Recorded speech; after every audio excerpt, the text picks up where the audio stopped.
बिस्मिल्लाहिर्रहमानिर्रहीम बिस्मिल्लाहिर्रहमानिर्रहीम।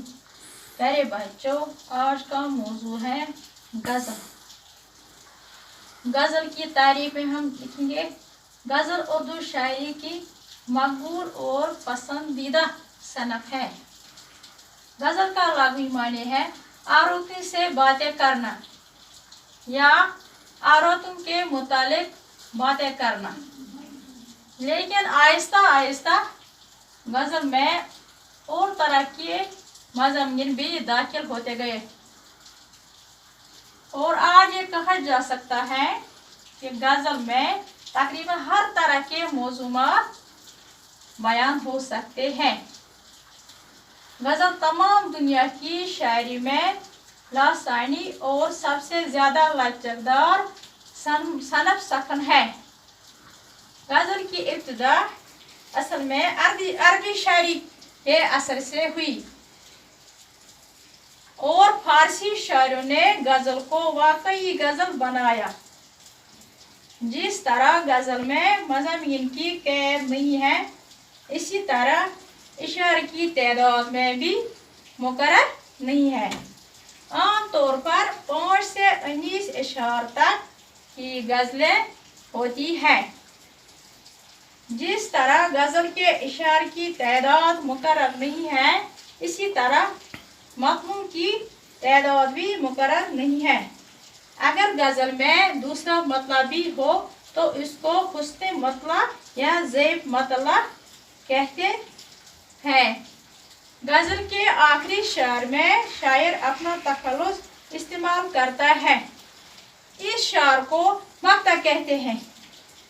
जो शायर लोग अपने आखिर में इस्तेमाल गज़ल के आखिरी शेर में इस्तेमाल करते हैं, उसको हम मक्ता कहते हैं। गज़ल का सबसे अच्छा शेर जो होता है उसको शायर बैतुल गज़ल या शह बैत कहलाता है। गज़ल के हर शेर के मायने जो है वो जुदा जुदा अलग अलग होते हैं।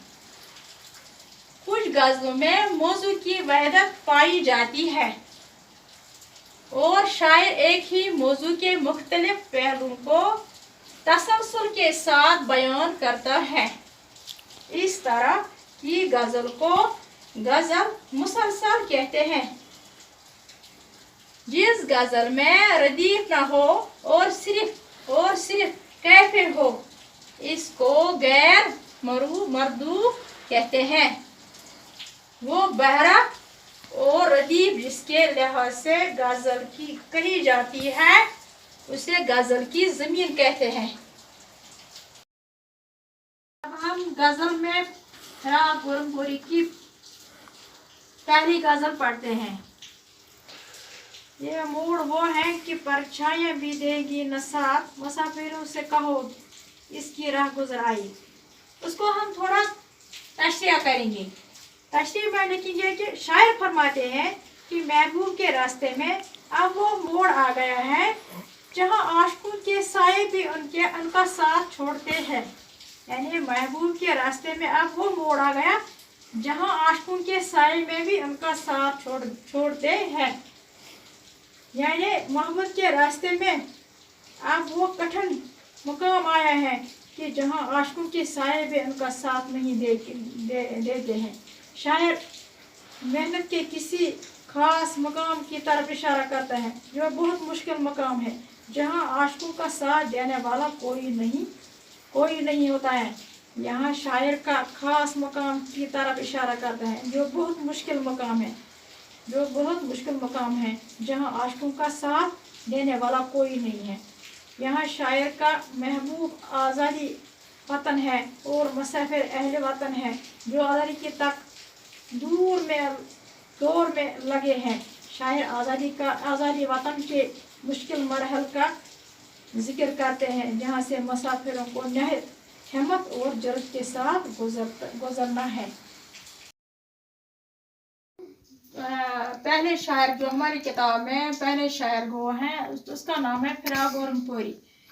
उसके जो पहले शायर हैं उसके थोड़ा सा हम तशरीह करेंगे। पहले शायर की तशरीह करें। रुकी रुकी सी शब मरद ख़त्म पर आई, वो फूटी वो नई जिंदगी नजर आई।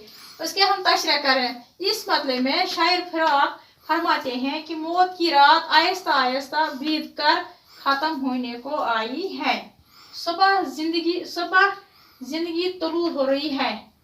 जुल्म व जबर की रात के खत्म होने होते ही खुशियों भरी सुबह नई जिंदगी की खुशखबरी लेकर आई है। गोया पुराना जो तारीख दौर खत्म हो गया और नई रोशन दौर की शुरुआत हो गई है। शायर फरमाते हैं दूसरे मतलब में, ये मोड़ वो है कि परछाएं भी देगी न साथ, मुसाफिरों से कहो इसकी राह गुजर आई।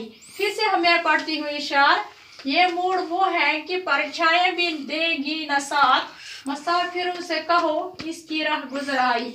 इस शार का मतलब क्या है? शायर फरमाते हैं कि महबूब के रास्ते में अब वो मोड़ आ गया है कि जहां आशिकों के साथ साया भी इनका साथ छोड़ते हैं। यानी मोहब्बत के रास्ते में अब वो कठिन मुकाम आया है जहां आशिकों का साथ देने वाला कोई नहीं है। यहाँ शायर का महबूब आज़ादी वतन है और मुसाफिर किसको कहते हैं? मुसाफिर अहले वतन को कहते हैं, उन लोगों को कहते हैं जो आज़ादी के लिए लड़ते हैं, जो अपने जानों का नजराना पेश करते हैं।